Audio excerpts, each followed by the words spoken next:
Fala galera, beleza? Me chamo Alex Mazur e hoje a gente vai bater um papo sobre Python.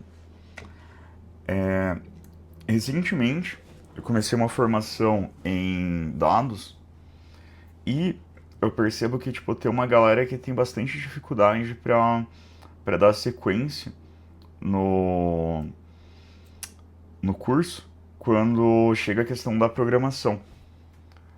Porque como é dito, programação é linguagem de programação.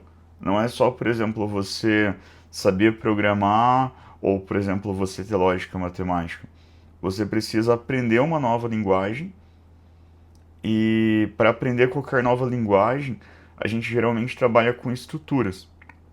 Então essas estruturas, elas dentro da linguagem, de qualquer linguagem de programação, elas vão funcionar praticamente da mesma forma do que a gente tem dentro de um idioma. Então, se, por exemplo, a gente está aprendendo inglês, e no inglês a gente tem verbo, adjetivo, substantivo, toda aquela coisa aí, aqui dentro da programação a gente tem a mesma coisa. Então, nessa primeira etapa aqui, eu quero apresentar para vocês algumas definições e vamos tentar fazer também alguma coisa mais mão na massa, se sobrar um tempinho aí, visto que a ideia é a gente não passar de 1 hora. Se porventura for passar de 1 hora e a gente precisar fazer algo mais mão na massa, eu me comprometo com vocês da gente estar fazendo aí uma segunda aula para cobrir todos os pontos. Fechou? Beleza, então vamos partir aqui para o nosso Visual Code. Eu costumo usar o Visual Code para uma questão pessoal. Qualquer ideia, qualquer editor que tenha suporte a Python vai ser útil nesse caso. Inclusive, se você nunca utilizou Python na vida, o PyCharm, ele pode ser uma opção para isso, que ele se escreve desse jeito aqui. A vantagem do PyCharm é que, se eu não estou enganado, ele já instala o Python em todas as dependências. Para você utilizar o Visual Studio, o Python ele precisa ser instalado à parte. Mas, de novo, isso é uma questão que, se for necessário, a gente pode gravar uma aula só de configuração. E, bom, vamos voltar aqui para onde a gente parou.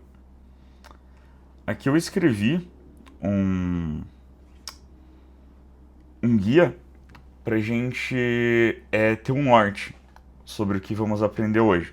Então, primeiramente, a gente tem aqui o que é Python. Então, é uma linguagem de programação de alto nível, ela é interpretada e orientada a objetos. A gente não vai trabalhar de cara com orientação a objetos, então isso aqui vai ser mais para uma segunda parte, que já seria o Python avançado. A ideia aqui é o Python básico, mas a gente tem que entender que é uma linguagem de alto nível e que ela é interpretada. Ela tem uma sintaxe simples, ou seja, comparado a outras linguagens, você não precisa se atentar tanto a detalhes, o ponto e vírgula que eu diga, e ela é ideal para iniciantes. Então a ideia da gente estar cobrindo ela aqui é justamente por ser a forma mais simples de você ter uma introdução à programação. Então aqui tem alguns detalhes. Acho que o mais importante aqui é que ela é interpretada, então você não precisa esperar que ela compile para você rodar o seu código. Você pode só digitar seu código aqui e rodar direto. E multiplataforma, então se você usa Mac, se você usa Windows, se usa Linux, praticamente qualquer plataforma vai ter suporte. Não sei dizer se para quem usa, por exemplo, iOS, macOS ou Android vai ter suporte direto, mas para qualquer sistema de computador você vai ter essa liberdade aqui de instalar e estar utilizando. E tem a questão da comunidade de bibliotecas, que é uma questão bem ampla. Saindo da parte mais técnica aqui da coisa, indo para a parte prática, eu queria explicar para vocês o que seriam as variáveis. Então a variável, ela é a informação que a gente vai dar entrada para processar alguma coisa. Imagina, por exemplo, que você está no Excel. e você precisa fazer um cálculo. Geralmente, quando você vai fazer um cálculo, você usa a informação da coluna e da linha para fazer esse processamento. E a partir daí ele vai pegar o valor que está lá. Aqui você dá um nome para o lugar onde ele vai procurar esse valor. Então, por exemplo, aqui, se eu tenho uma variável chamada idade do usuário, ela tá autoexplicativa para mim que vai ser a idade do usuário, e por conta disso, toda vez que eu chamar a idade do usuário, ela vai me retornar esse valor aqui. Eu posso também ter uma variável nome completo, e ela vai retornar isso aqui. Ou uma quantidade de maçãs, e vai retornar isso aqui. O que é muito importante para a gente lembrar aqui das variáveis, antes da gente falar dos tipos delas. Aqui, a gente sempre vai utilizar o nome descritivo em minúsculo, então a gente evita utilizar I, N, X ou qualquer coisa que não seja fácil de identificar. Qualquer um que programa, vê qualquer programa tipo dos anos 90 vai ver que a galera usava muito isso aqui. E para dar manutenção depois é horrível. A gente separa as palavras então com underscore, com esse símbolozinho aqui. A gente evita a única letra, exceto em loops, que a gente vai falar mais na frente. E a gente não pode usar palavras reservadas. Se você usar, vai dar erro. Então, aqui é só um lembrete. Se você está utilizando dessa forma aqui, ou até mesmo sem um underline, apenas uma palavra, e você encontra um erro, pode ser que você está usando uma palavra reservada. Então aqui é o exemplo do que é bom e do que é ruim para usar. Se a gente usasse algo como, por exemplo, sei lá, quantidade maçãs, seria um problema. E uma coisa muito importante, aqui ele está dessa forma, mas o ideal é a gente não trabalhar com acentuação. Como o Python ele foi... ele é utilizado na grande maioria das vezes em inglês, então utilizando a acentuação aqui a gente pode ter algum problema. Então esse formato aqui, ele não é recomendável, só para ficar claro. Ou, por exemplo, para a galera do Java, assim também não é recomendável. A gente sempre vai usar com o underscore, ou acho que underline também, como a galera costuma falar. Beleza? Então vamos lá, a gente vai agora para os tipos de dados primitivos. Aqui é muito importante, porque no geral, quando você define um valor para uma variável aqui, para um nome, ela não vai entender. Você não consegue tipo setar o tipo dela. Ela entende baseado no que você escreve. Então, por exemplo, aqui, se eu coloco aspas duplas, ou também eu posso utilizar aspas simples em alguns contextos. Se eu tenho aspas, ele vai entender que é uma string.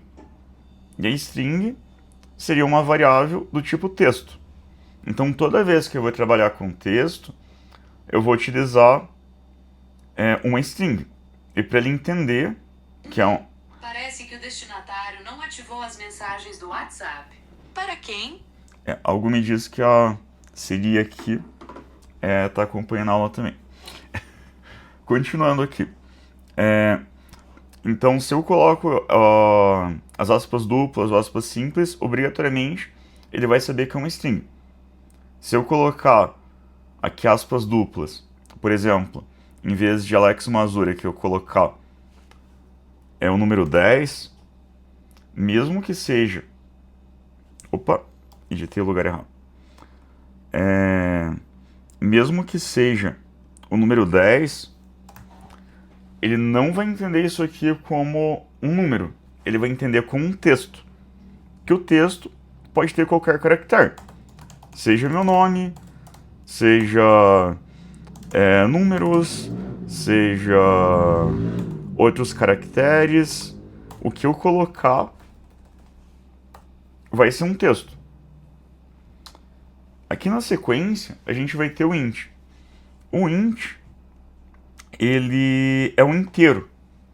Ou seja, é um número que ele não vai ter nem ponto nem vírgula. Ele é um número inteiro, como se diz aqui. Então, toda vez que eu utilizar qualquer número sem as aspas, ele vai entender como número inteiro. Agora, se eu preciso utilizar um número que seja racional, ou seja, um número que ele tem um resto em qualquer operação de divisão, eu vou trabalhar com ponto. Aqui. Então, todo número que eu trabalhar com ponto e tiver fora de aspas, ele vai ser um float. Obrigatoriamente.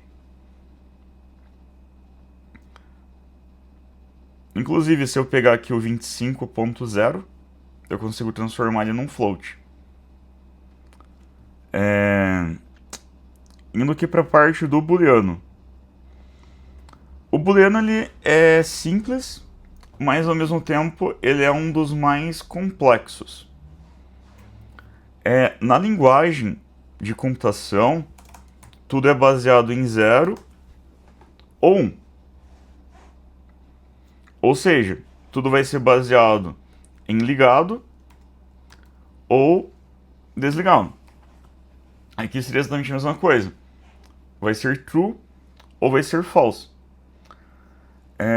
Isso aqui a gente utiliza muito para operações, por exemplo, de comparação.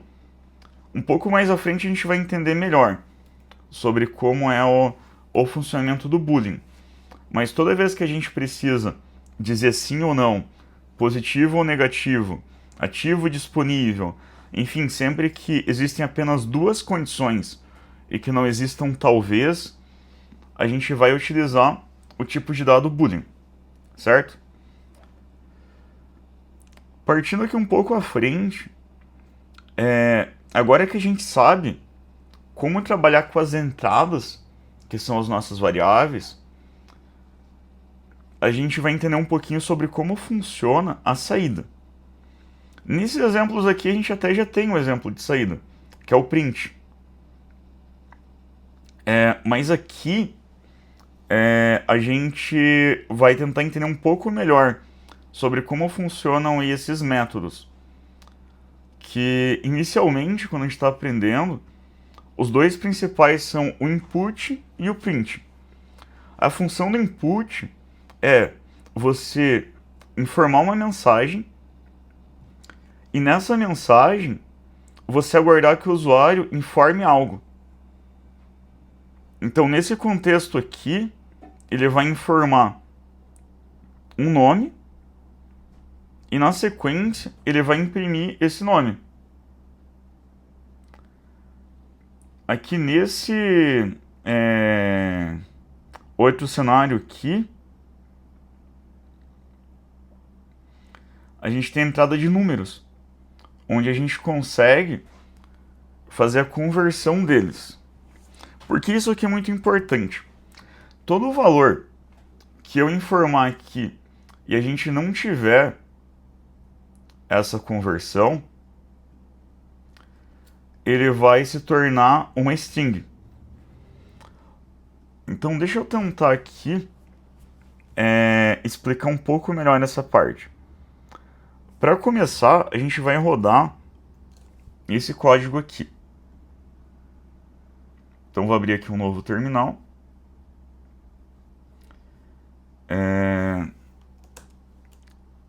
Eu vou achar aqui onde está o meu arquivo.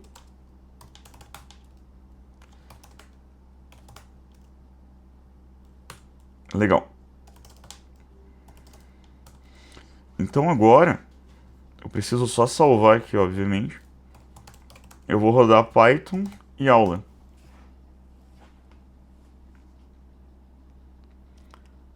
Uma coisa bem interessante é que ele não achou o Python. Acredito que se eu rodar Python 3, ele vai funcionar. Isso aqui é algo exclusivo do Mac. Se você usar Linux também você pode ter esse problema eventualmente. Então vou colocar o meu nome aqui. E ele me respondeu, certo? Agora, vamos supor que a gente fosse fazer uma soma aqui. Deixa eu fazer algo um pouco diferente então. Vou colocar primeiro número. Aqui, como eu tô com o Copilot instalado, ele vai ter um autocomplete. Só que pra gente forçar um erro, eu quero tirar isso aqui. A gente não vai colocar o float. E a gente vai fazer uma soma aqui. E a gente não vai converter. Eu vou colocar aqui resultado igual primeiro número mais segundo número. E aí eu vou dar um print. A soma dos números é resultado. Então a gente vai apagar o que está aqui em cima, que esse aqui é um código novo. Então a gente vai rodar aqui. Então o primeiro número vai ser 1. O segundo número vai ser 1. Olha só que incrível. Se a gente não faz a conversão, ele não soma esses dois números. Ele apenas adiciona um número seguido de outro. Se, por exemplo, aqui, olha só que interessante. Eu fosse aqui, digitasse Alex e Mazur, veja só. Acontece a mesma coisa. Então, por isso, toda vez que você for fazer uma operação, você precisa fazer a conversão. Essa conversão é bem simples. Você pode converter aqui para inteiro, que vai funcionar se for uma soma inteira. Por exemplo, aqui 1 mais 1, agora é 2. Ou você pode converter para float, que se você converter para float, você pode fazer isso aqui, ó, 1.5 mais 1.5, o resultado 3.0. Se você trabalhar com int e for tentar fazer isso, o resultado ele vai dar errado. Vamos fazer aqui 1.5, 1.5. Ó, como você pode ver, ele está dizendo que não é um número inteiro. Então, se você for permitir a soma de números que não são inteiros, você pode utilizar o float. Ele vai funcionar perfeito. Então, essa aqui seria a explicação do input. Então, o input, ele é o que pede esse valor aqui pra gente. O print, ele nada mais é do que mostrar um valor na tela. Então, por exemplo, aqui, se eu copio esse meu primeiro valor e colo, esse aqui é o clássico, o Olá Mundo. Eu vou salvar aqui e eu vou rodar de novo. Opa, ele não copiou a segunda linha, então ele não printou nada. Agora ele vai funcionar aqui embaixo. Então, como vocês podem ver, ele está dizendo aqui, Olá Mundo. Se eu colocar aqui múltiplos valores, ele vai mostrar da mesma forma. Olha só. Nome e idade. Então ele consegue mostrar aqui normalmente. Assim como eu consigo printar também esses outros dois exemplos. É bem tranquilo. Ó, tenho 25 anos, quem dera, que eu já tô com 30. E eu tenho a linha 1 e a linha 2. Então isso aqui a gente vai usar o tempo todo. Você pede uma entrada e você dá o print. Isso aqui é muito importante porque se você olhar o que a gente teve aqui antes, a gente consegue validar o que a gente colocou. Então, o print ele pode ser usado para você validar se realmente o que você digitou está sendo lido pelo programa. Então, é uma função bem importante, o print nesse contexto aqui. Legal? Agora, a gente vai começar a avançar um pouquinho mais. Aqui a gente vai entender um pouquinho mais sobre listas e estruturas. Se a gente voltar nas variáveis e nos tipos de dados, a gente percebe que tem 4 tipos e cada um deles tem apenas um valor por variável. Então, por exemplo, aqui, o nome é só Alex. Não pode ter João, não pode ter Maria, é só Alex. A idade aqui tem só 25. Não pode ter 30, não pode ter 40 e por aí vai. Então, o que a gente tem aqui nas listas é justamente a possibilidade de colocar mais de um valor na mesma variável, tipo, na mesma referência que a gente dá para o nosso programa.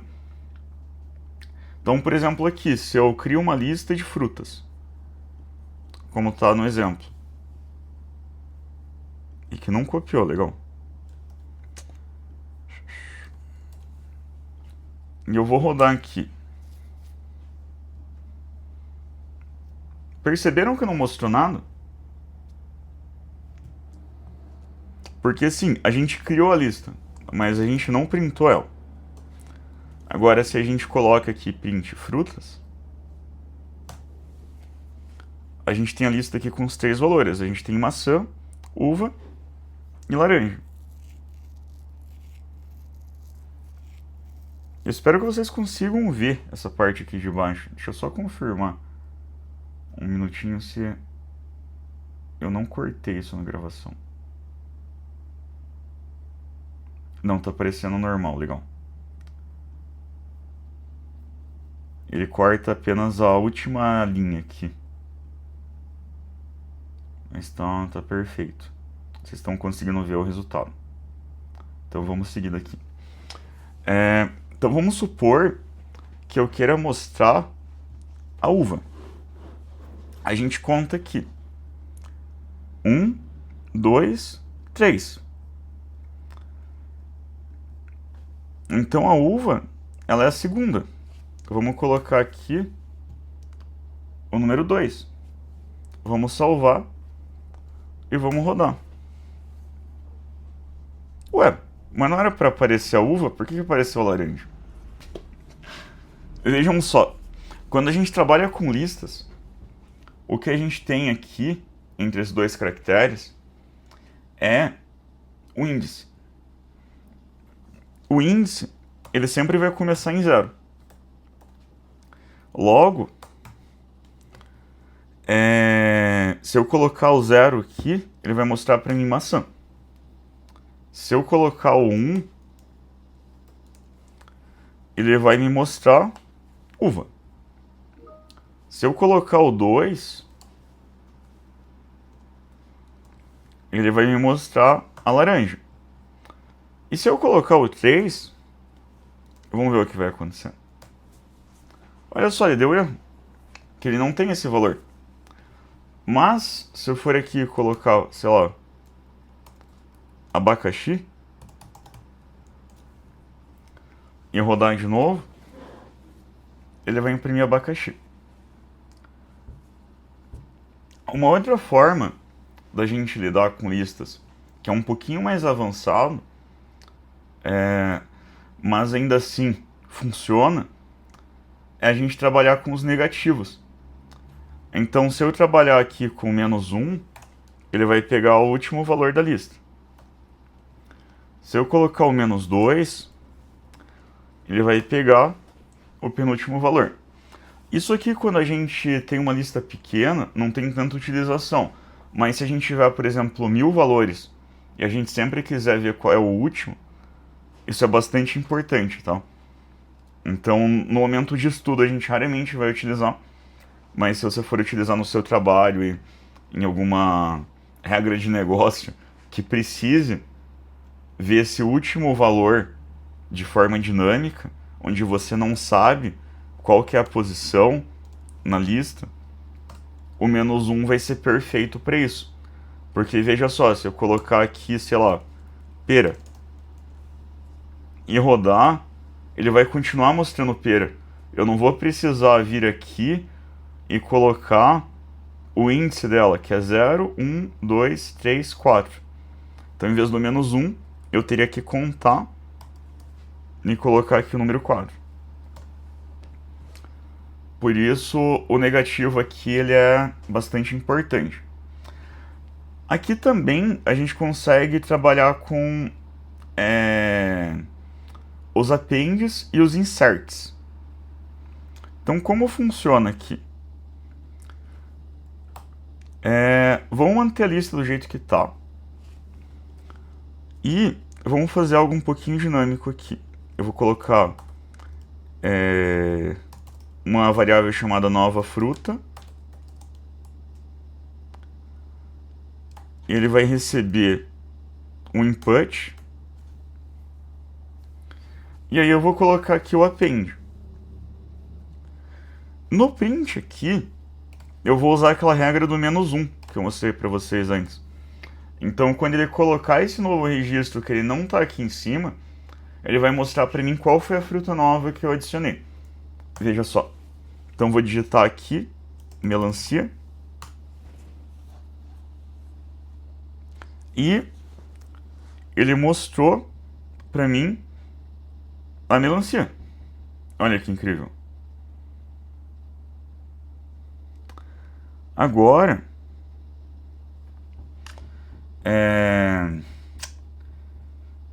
a gente vai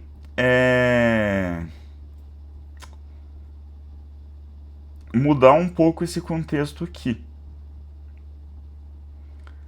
A gente vai remover alguns itens. Então, por exemplo, acho que eu vou apagar tudo isso aqui para ficar mais fácil. Vou criar uma variável chamada remover frutas. Fruta. Vamos focar só em um. E aqui ele vai perguntar para a gente digitar o número da fruta que a gente quer remover. Teria como a gente fazer a validação, só que como a ideia aqui é o básico, não vamos dar atenção para IA. O que a gente vai fazer aqui é justamente pegar o frutas, ponto remove, e o remover fruta.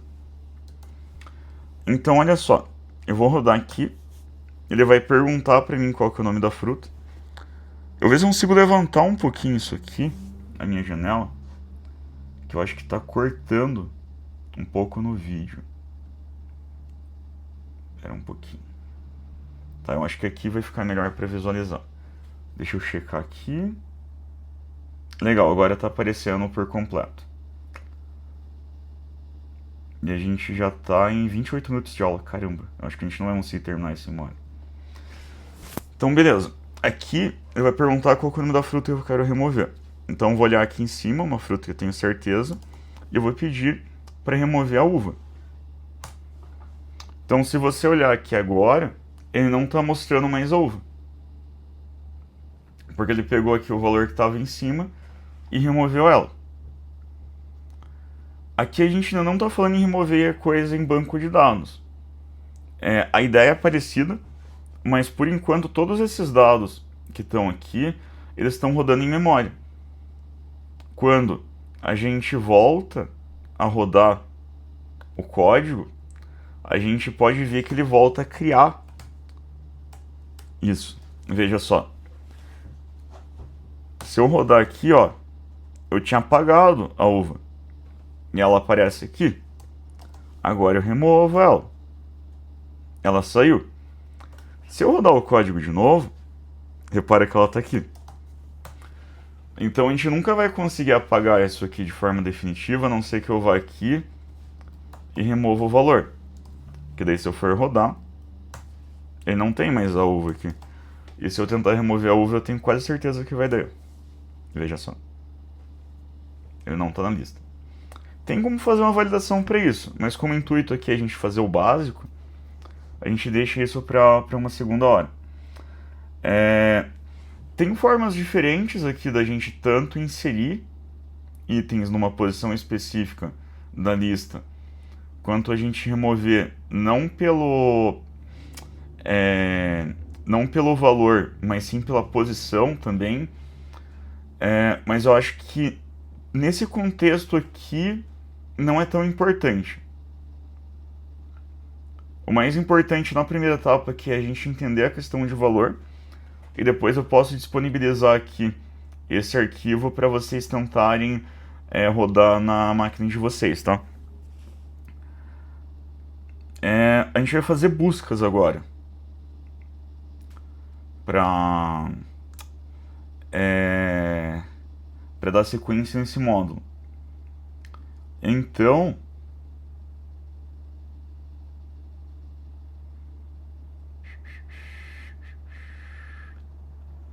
deixa só eu revisar isso aqui.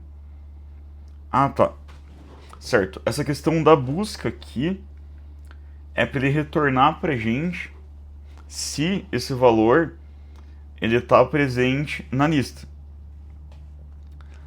Então, por exemplo, aqui, vamos apagar essa parte que a gente colocou.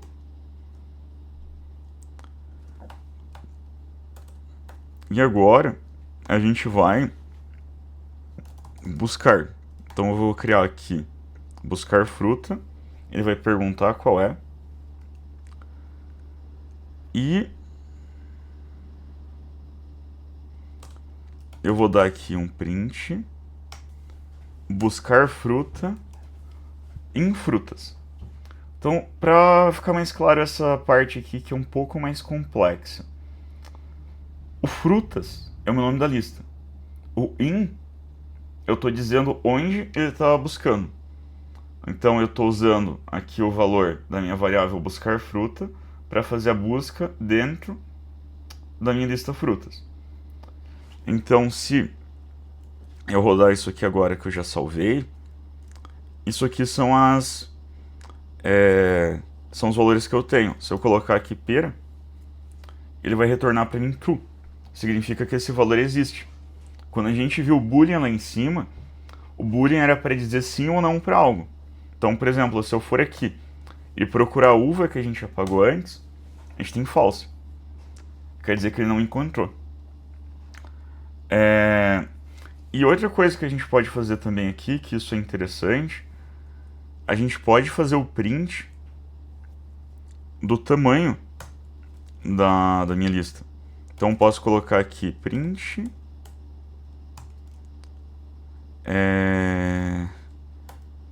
tamanho da lista, e aí o meu len frutas. O len ele é de length, seria tipo comprimento em inglês. Mas aqui a gente utiliza apenas o len, justamente para ser mais fácil de escrever. Então, se a gente roda isso aqui agora, ó, eu tenho 4 itens. Eu vou fazer uma experiência aqui rápida, visto que a gente estava com adicionar antes. Eu vou adicionar append e eu vou repetir isso aqui.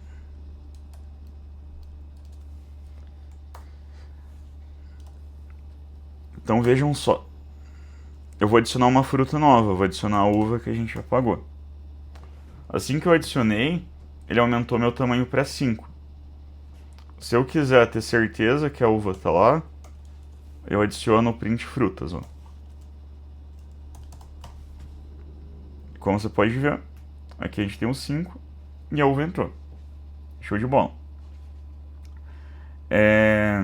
Que mais que a gente pode fazer aqui? Acho que para encerrar a parte das listas, a gente consegue fazer um looping aqui para mostrar cada fruta numa linha separada. Isso é algo que a gente vai ver um pouco melhor na sequência.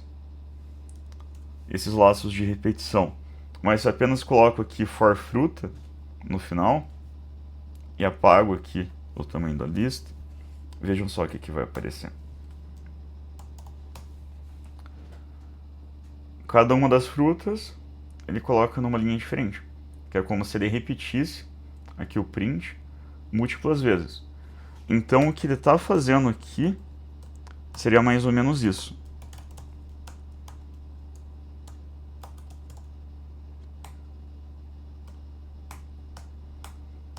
Eu estou usando a IA aqui para a gente ganhar um pouquinho de tempo, só para deixar bem claro.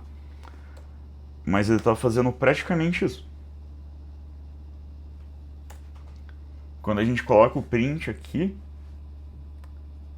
dentro do laço, ele retorna dessa forma. Se eu quiser deixar isso um pouco mais limpo, eu posso fazer isso aqui. Como é uma fruta, e fruta começa com F, vai funcionar também, ó. Uva. E saiu. Geralmente isso aqui é o único caso onde a gente pode usar uma variável que ela não é o nome completo. Porque como o nome da minha lista já é frutas, então logo eu sei do que é o F. Entende? Do contrário, por exemplo, se eu fosse procurar frutas em F, seria mais confuso para a gente entender, certo? Então, partindo aqui para as tuplas. As tuplas, elas são algumas coleções. Elas são listas, bem dizer. A diferença é que aqui, geralmente, a lista, a gente tem apenas com um tipo de dado e que a gente pode modificar. A tupla a gente não pode fazer a modificação. A gente pode manipular ela, como aparece aqui embaixo, mas a gente não consegue alterar diretamente. Então, por exemplo, aqui, se eu rodo esses dois comandos, opa, a gente salva aqui e vamos rodar de novo.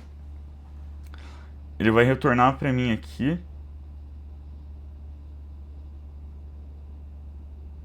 maçã e uva, que é o primeiro valor.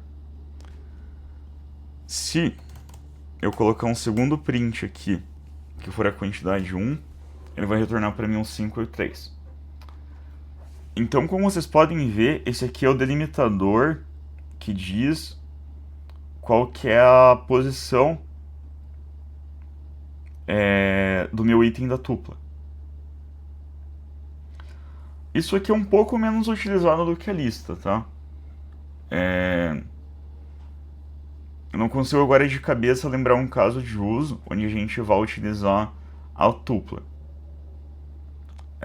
Talvez, se a gente for tentar entender aqui, a ideia seria para a gente fazer a correlação de duas listas.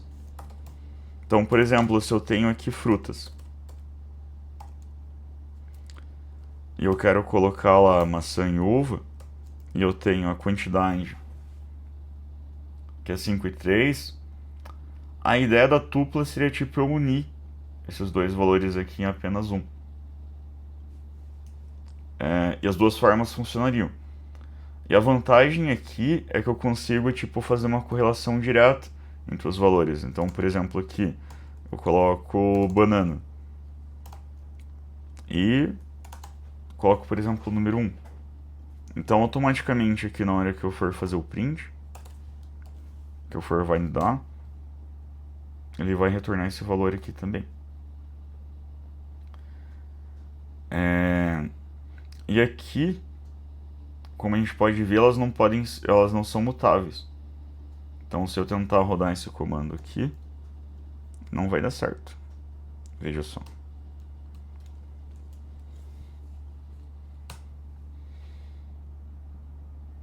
Que a gente não pode fazer não pode assinar nada diretamente para ela.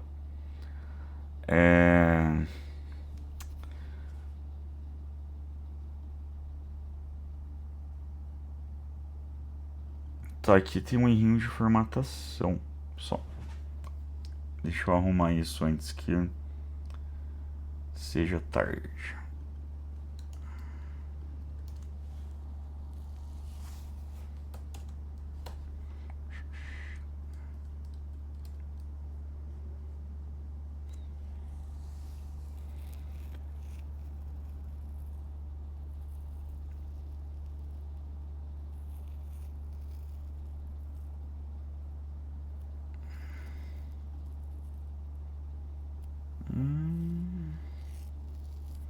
aqui.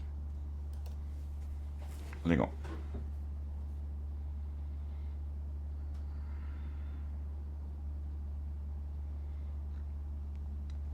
Então aqui a gente tem os dicionários. Então os dicionários são armazenamentos de chave e valor, que é bastante utilizado para a gente organizar dados. Então o que acontece? Por alguma razão, eu tinha puxado aqui algo totalmente fora do que eu tinha notado, deixando claro que apesar de alguns desses exemplos aqui terem sido feitos com IA, para ter uma melhor visualização, eu tinha feito uma organização própria antes, e por alguma razão isso aqui tinha se perdido. Então qual que é a ideia do dicionário aqui? Vendo um exemplo melhor agora, que aquele estava incorreto. Ele é chave e valor.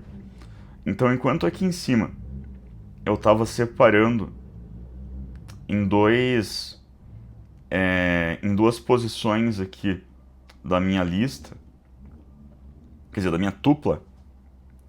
Então, quando eu tinha aqui a minha tupla com duas posições e uma lista dentro de cada posição, quando a gente trabalha aqui com o dicionário é um pouquinho diferente. A gente pode atribuir direto qual que é o meu item e qual o valor eu quero atribuir para ele. Então, aqui,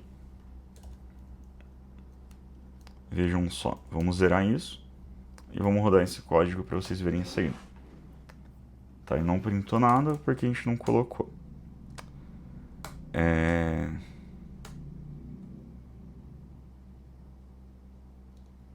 Pera. Tá, eu vou só imprimir aqui o maçã para vocês entenderem uma coisa. Então, ele está imprimindo aqui 10. Porque qual que é a ideia? Ele vai retornar apenas o valor, ele não retorna a chave. Então, se eu coloco aqui print banana, ele vai retornar também o valor. Se eu quiser fazer isso de uma forma mais bonitinha, o que eu posso fazer? Eu posso usar aqui o printf para fazer a formatação. Então, por exemplo, minha chave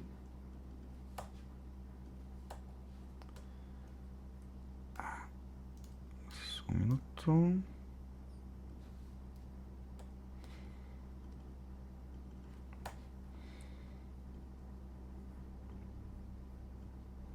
Tá, então a minha chave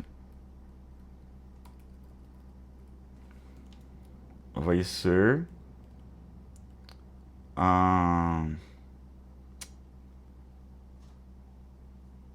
o que ele tá fazendo? Ele tá pegando dois valores.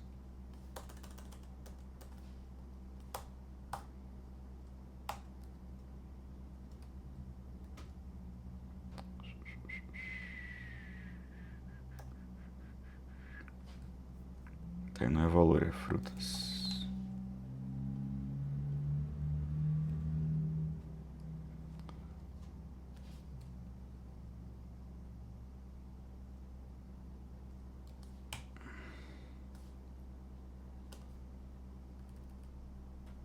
Então eu poderia fazer algo mais ou menos assim.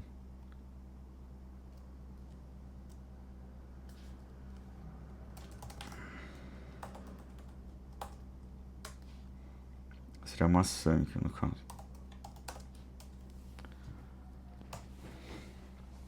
Então podem ver aqui embaixo, ele conseguiu construir para mim. Pessoal, coisa importante, questão de sintaxe. É muito bom vocês saberem.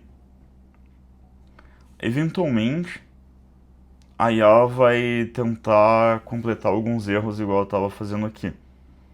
Que eu não tenho tanto costume de usar o F, que é para fazer a formatação.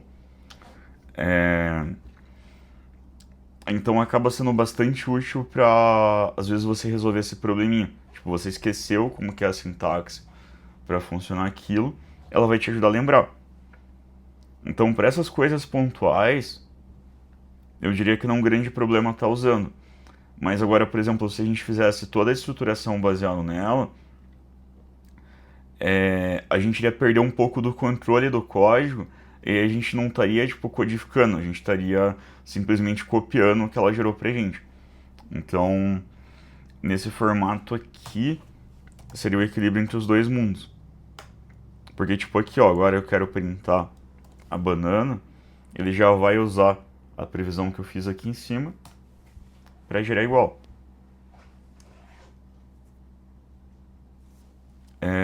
Nessa parte de trabalho repetitivo ajuda muito. Que a gente faz, em vez dela pensar pela gente, ela só reduzir a quantidade de vezes que a gente vai dar o mesmo comando. Mas beleza. Então, a gente já fez aqui o acesso. Agora a gente tem uma outra forma que a gente consegue fazer uma atualização. Então, por exemplo, se aqui no meio eu colocar isso, ele vai trocar os meus valores. Teria como a gente pedir esse valor de forma dinâmica usando input. Só que como a gente já viu anteriormente e essa aula tá ficando bem longa, então acho que faz sentido a gente voltar isso uma outra hora. Então rodando aqui, Python allopy, a gente está vendo agora que em vez de 10 e 5, está 15 e 8. Se a gente apagar aqui, ele vai voltar para 10 e 5. Ó. Tranquilamente. Então, ao contrário aqui das tuplas, os dicionários a gente consegue fazer sim a modificação. Lembrando que a gente vai conseguir modificar o valor aqui da direita. A gente jamais vai conseguir modificar qual que é o meu índice dele, tá? Que enquanto aqui em cima a gente trabalhava com os índices 0, 1, 2, 3, aqui o índice vai ser o valor que eu coloco antes do... digamos, a variável que eu coloco antes do valor. Vamos colocar dessa forma. Então, tipo, eu tenho uma espécie de variável aqui chamada macro e uma variável chamada banana. Lembrando que não é a forma mais correta de chamar isso aqui de variável, mas como vocês aprenderam lá em cima como trabalhar com a variável, é como se fosse. Voltando aqui agora para a parte de condições. Isso aqui, nesse exemplo, a gente mistura um pouquinho do que a gente viu lá em Boolean, na parte de condicional, e a gente já começa a fazer algumas operações aqui. Com uma diferença. Imagina lá que a gente tem o Boolean, que ele só pode ser 0, 1. Então, por exemplo, aqui é para validar se é maior de idade. Se eu quisesse, por exemplo, saber se a pessoa é maior de idade ou não, eu iria colocar se ele é maior ou igual do que 18 e dele ser maior de idade. Qualquer resultado seria não. Ele não teria aqui o alif nesse contexto. A ideia do alif é justamente a gente poder ter 3 condições, como vocês estão vendo aqui. E não só 3 condições, na verdade a gente pode ter múltiplas condições. Nesse cenário aqui, a gente tem maior de idade, adolescente e criança. Só que a gente pode fazer uma coisa mais interessante. Antes de mais nada, deixa eu rodar isso aqui para mostrar a saída para vocês. Ó, ele retorna maior de idade. Se eu colocar aqui 13,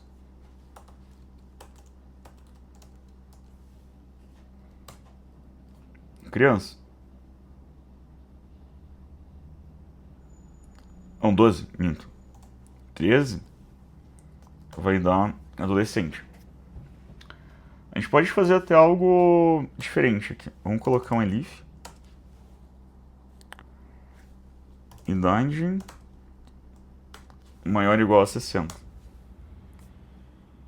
É incrível o auto-preenchimento aqui que ele faz. Tem só uma coisa que ele está acusando. Ah, tá. Resolvido aqui. Beleza. Então, Se eu colocar aqui 60 agora, ele vai retornar para mim idoso. Se eu quiser fazer isso de uma forma mais dinâmica, idade, recebe input, digite idade. Aí aqui, ah tá, ele já fez o int pra gente. Mas se a gente não tivesse usando o IA aqui, a gente tivesse feito isso aqui, por exemplo, olha só como que isso aqui ia dar errado. 10. Ó. Ele está recebendo uma string e está esperando um int. Aí a gente poderia fazer idade recebe int da idade. Aqui a gente não vai usar float porque a gente até pode ter, por exemplo, 17.5 anos, mas raramente alguém vai usar isso. Então a gente vai aqui, idade 60, idoso. Colocar aqui minha idade, maior de idade. Se eu colocar aqui, sei lá, 5, vai dar criança. Então a gente pode colocar aqui quantas condições a gente quiser. A gente poderia até colocar, tipo, adolescente, pré-adolescente, enfim. Daria pra fazer qualquer coisa aqui, certo? Coisa muito importante aqui sobre isso.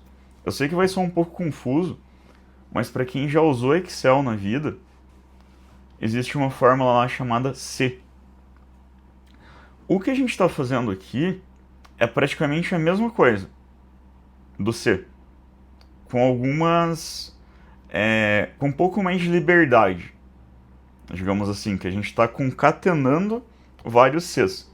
Tipo, se a idade for maior ou igual a 60, ele é idoso. Se não, se a idade dele for maior ou igual a 18, maior de idade. Se não, se for maior ou igual a 13, é adolescente. E se não, criança. Na verdade seria se não se, que seria else if, ou elif aqui. Porém, se a gente falar se não se, na vida real fica estranho. Então se não, e esse aqui é o último se não. Obrigatoriamente o último se não vai ter que ser um else, porque a gente colocar elif aqui ele vai quebrar. Olha, já está mostrando aqui o erro para mim. Se eu tentar rodar, ó, sintaxe inválida. Então sempre a última condição, que ela não vai ter nenhum comparativo aqui, vai ser tipo para qualquer outro valor, ele vai ser o else. Aqui a gente tem o while. O while é bastante usado para menus, para falar a verdade. Quando a gente precisa repetir alguma coisa e a gente não sabe, por exemplo, quantas vezes aquele valor vai ser repetido. Então, se eu rodar isso aqui, vamos ver a saída. Ó. No primeiro cenário aqui, a gente teve um contador repetindo 5 vezes. No segundo cenário aqui,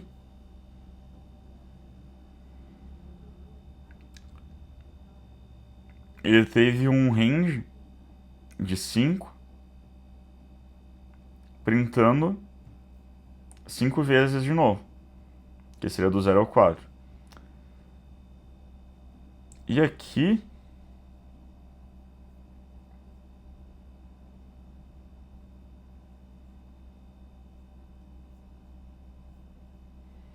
tá, tem só um detalhe aqui, pessoal. Acho que nesse exemplo era para estar para cima. Como diz o Faustão, quem sabe faz ao vivo. Por alguma razão, na hora que a gente foi gerar aqui, ele colocou as nossas repetições do for.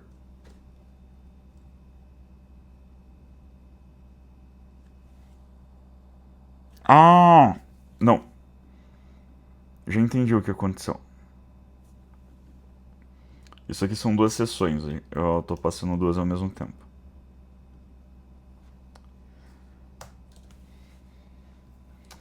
Tá, vamos focar na primeira aqui.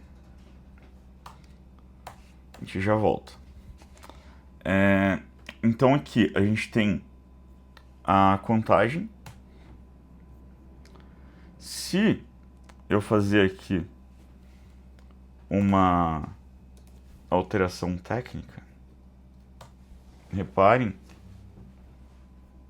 Na verdade, não, aqui ele vai contar até 5 baseado no meu primeiro valor, por isso ele saiu só 4. O que eu posso fazer aqui é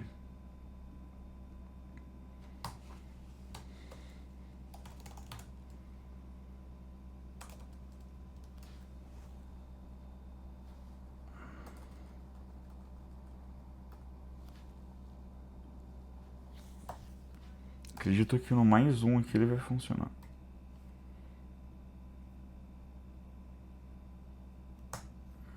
Ah não, aqui ele falhou.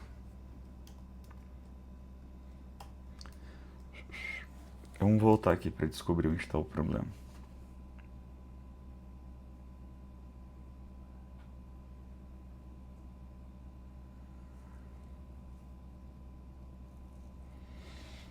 Então mais igual aqui ele está fazendo uma adição.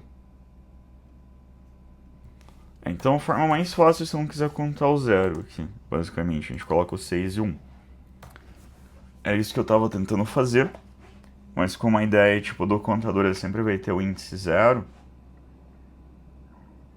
e a gente está usando o while, ele complica um pouquinho. Então é basicamente isso. Enquanto for menor do que 6... já sei como fazer isso.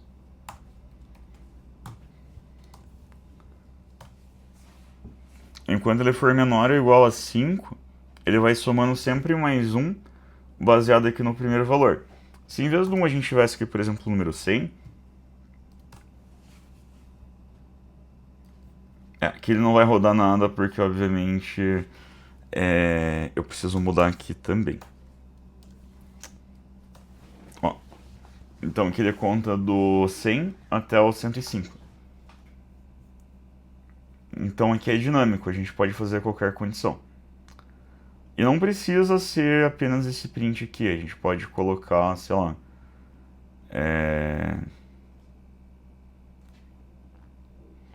print qualquer coisa. Então ele vai repetir por 5 vezes qualquer coisa. Nesse caso por 6, porque aqui eu não vi que eu não coloquei o 101. E ele está maior ou igual do que 105. Então agora sim são 5 vezes. Beleza? Então aqui a gente tem um for. A gente tem um for. A gente tem algumas operações aqui booleanas, que eu acho que são dentro do for também. Deixa eu arrumar isso aqui.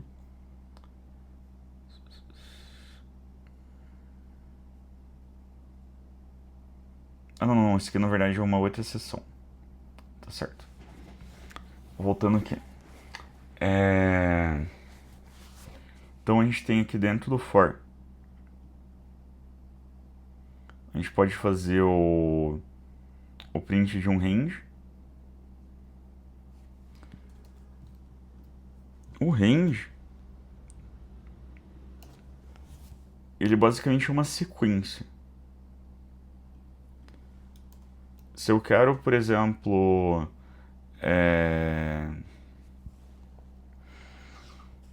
criar uma lista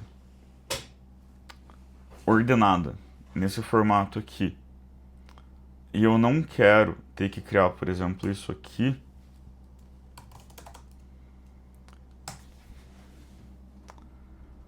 o range ele faz esse papel. Eu posso só... tem só uma falha aqui na minha lista. Seria 0. ele poderia simplesmente criar essa lista aqui de forma dinâmica. E se, sei lá, não for range 5, for range 500, vocês imaginam o que eu teria que fazer aqui até ele chegar ao número 500? Seria loucura. Eu vou fazer aqui, só para não estourar as linhas, eu vou colocar um range 20, para vocês entenderem melhor. Então ele vai contar de 0 até 20. Ó, vejam só. 0,19 no caso. A gente tem sempre que lembrar que a primeira posição ela sempre vai ser 0. Então se eu estou em uma lista e eu quero saber qual que é a posição dela, por exemplo, voltando lá, para eu saber qual que é a posição do número 2 aqui, vai ser sempre 0, 1, 2. E não 1, 2, 3. Eu sei que isso é um pouco confuso, mas se você diminuir sempre um número da posição que você está trabalhando, vai fazer mais sentido. Se a gente voltar lá fazer uma lista de frutas, por exemplo.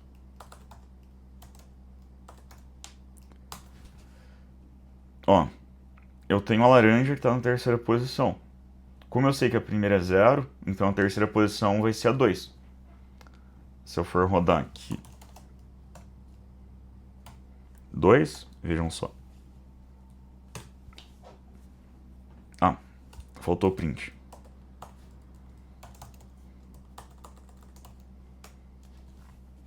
Agora vai ser. Vejam só, ele vai retornar laranja, que é 0, 1, 2. Se for o segundo, mesma coisa. Opa, o segundo no caso é 1. Para ver como até eu me confundo às vezes. Então ele vai dar aqui banana. Operações. Tem isso aqui antes. Eu consigo também usar o for para repetir uma lista. Eu acho que a gente fez isso anteriormente. Qual que é a explicação disso aqui agora, pra gente ir um pouquinho mais a fundo? Aqui eu tenho os meus valores da lista, certo? Esse F, ele é meu índice. Como assim? Se eu fazer isso aqui,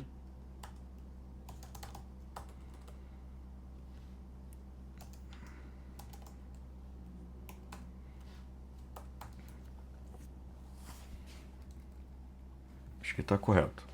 Vejam só o que vai acontecer.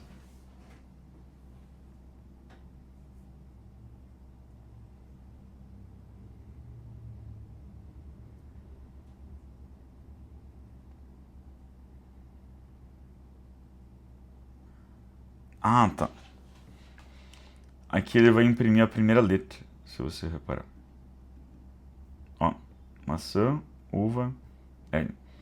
Que aqui eu tô pegando...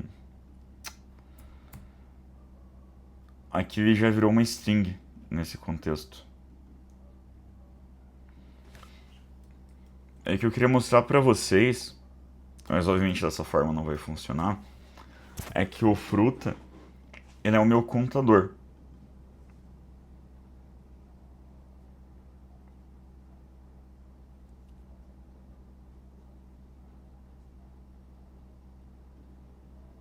Ou não, na verdade ele é minha referência. Eu minto, pessoal. Tem algumas linguagens que você nomeia o índice. Nesse contexto aqui, ele é justamente o nome de cada uma das posições. Então a gente está pegando aqui uma lista e transformando ela em uma string através aqui do for. Então para cada posição aqui que eu tiver dentro de frutas, na hora da execução ele vai pegar o índice e vai gerar aqui pra gente, espera que eu não salvei, e vai gerar aqui pra gente o valor. Então como que isso funciona? é, é como se na hora de rodar naquilo que está dentro do for, ele soubesse qual que era a posição. Tipo, na primeira posição ele iria fazer 0, na segunda ele iria fazer 1, na terceira ele iria fazer 2. Então é mais ou menos o que acontece aqui embaixo. O for, ele evita da gente ter que fazer isso aqui. Talvez eu já expliquei, mas eu vou colocar de novo. Seria print frutas 1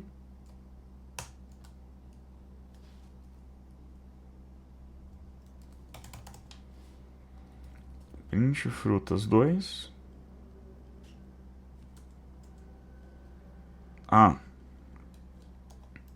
O 0 primeiro. Print frutas 2. Vejam só. Aqui eu vou colocar um separador para a gente saber que é o manual. E aqui vai ser o meu for. Vejam só. Usando o for manual. Vou tirar essa quebra de linha aqui. Na verdade eu teria que vir antes. Deixa eu arrumar.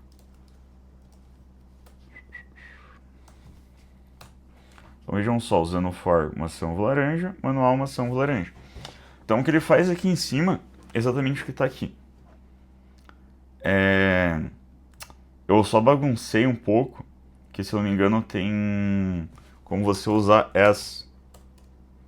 Eu só não sei se o Python exatamente suporta aqui. Mas você pode colocar um índice específico aqui dentro do for. Como é um pouco mais avançado, vamos deixar isso para um outro momento. E o foco é isso aqui. Quando a gente tem um for, ele faz isso. Só que aqui a gente tem 3 valores. Imagina que a gente tivesse, sei lá, 50 valores.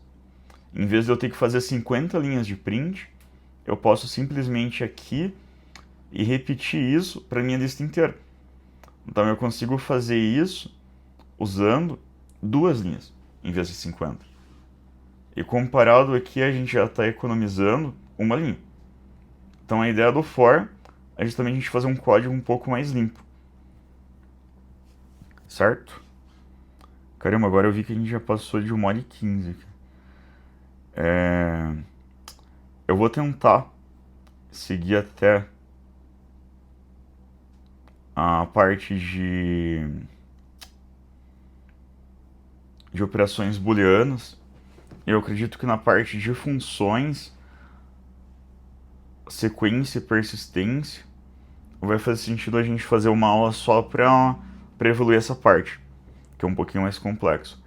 Especialmente essa aqui, que para quem está aprendendo a parte do SQLite aqui, ele é menos essencial do que a questão do arquivo e do JSON, porque essas duas formas aqui da gente armazenar é bem mais visual, certo? Mas vamos com calma aqui. Vamos voltar de onde a gente parou. A gente deixa funções e persistência para a próxima aula. A gente vai falar um pouquinho sobre Boolean. Então aqui a gente volta para aqueles ifs em partes.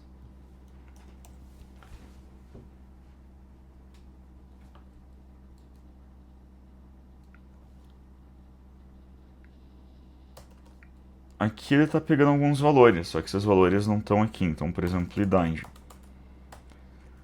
Vamos informar, que eu acho que vai... Opa, print não. Input.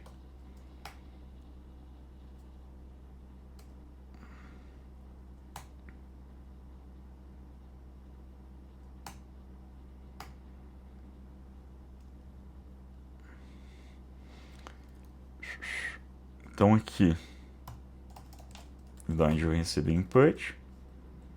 Aqui,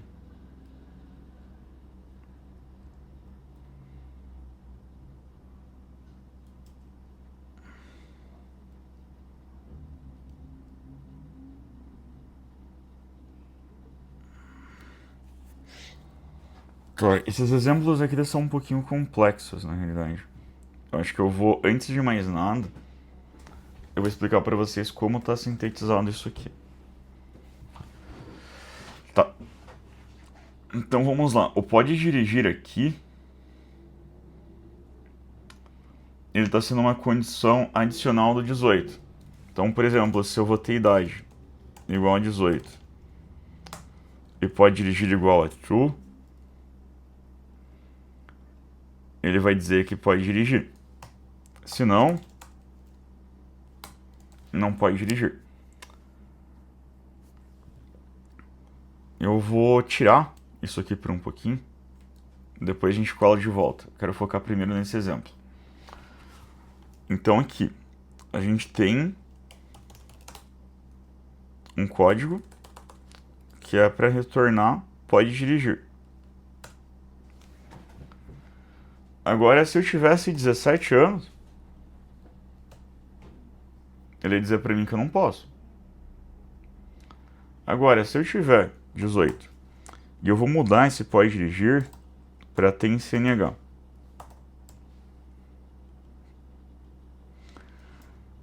E eu não tenho uma CNH, por exemplo. Ó, eu não posso. Se eu tirei a minha CNH, eu posso. Então a ideia do true e do false é só para falar sim ou não. É bem simples. Mas aqui a gente pode ter algumas condições adicionais, como por exemplo a idade. Óbvio que isso não pode acontecer no Brasil, seria nos Estados Unidos, mas se eu tivesse, por exemplo, 16 e tivesse CNH morando nos Estados Unidos, pois a gente não mudou aqui a regra, ele diria que eu não posso. Se a legislação mudou e agora no Brasil a gente pode, com 16, e eu tenho 16, e eu tenho uma carteira americana, por exemplo, então eu posso. Então sempre ele vai usar essa condição aqui para comparar com os valores, certo? Agora aqui,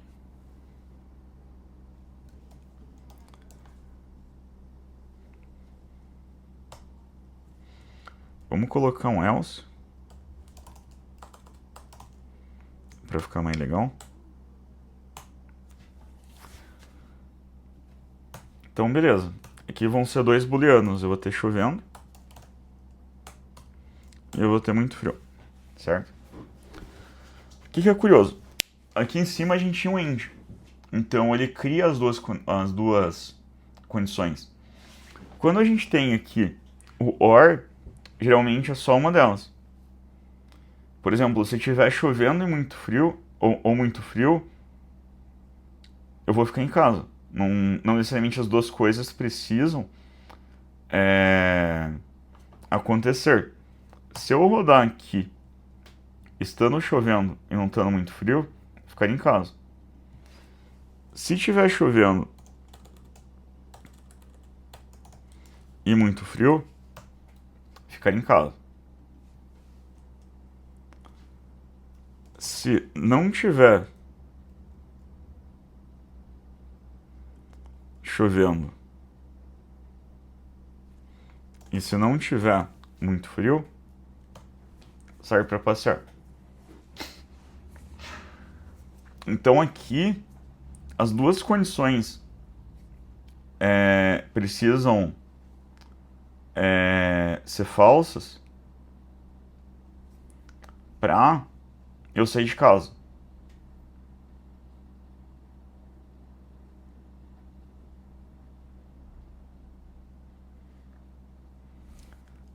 Então se qualquer uma delas for positivo, é ficar em casa.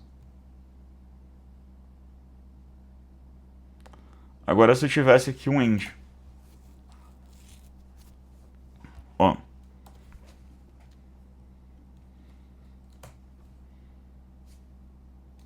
no false sai para passear, certo?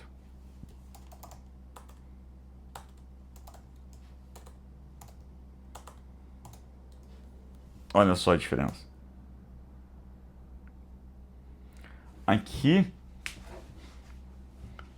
os dois precisam ser verdadeiros. Então eu só vou ficar em casa se estiver chovendo e se estiver muito frio.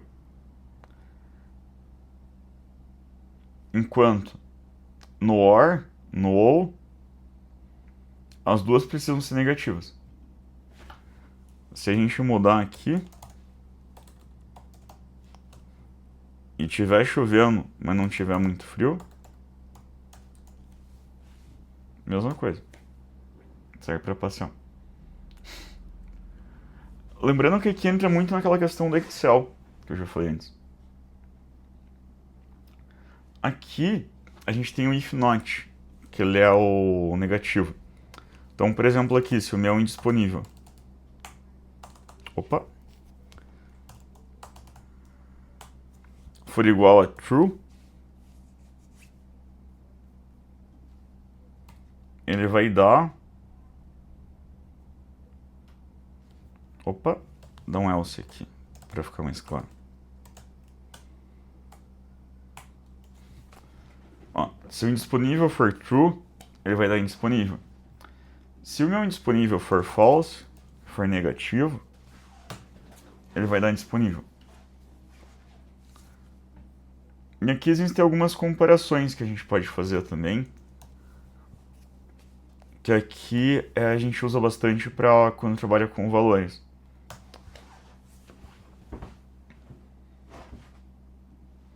Aqui ele pergunta se 10 é maior do que 5. Sim. 10 é igual a 5? Não. Se fosse igual a 10, ó, ele ia dar true. O segundo. 10 é diferente de 5? Sim. 10 é menor ou igual a 10? Sim. Se fosse apenas o menor e que eu tirasse igual, seria não. 10 é maior ou igual a 5? Sim. Certo? Então, assim, acho que já se passaram aí quase 1h20. Eu sei que foi bastante coisa.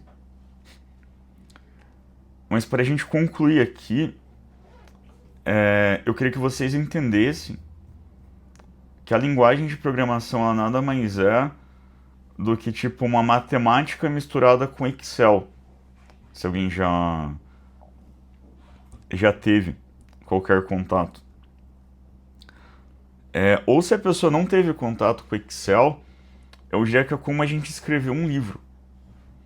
Com a diferença que enquanto as histórias, elas não necessariamente tipo, têm um resultado fixo, tipo um resultado pré-definido, aqui todos os comandos que você dá para o aplicativo, aí tudo que você escreve, ele vai obrigatoriamente te dar um retorno.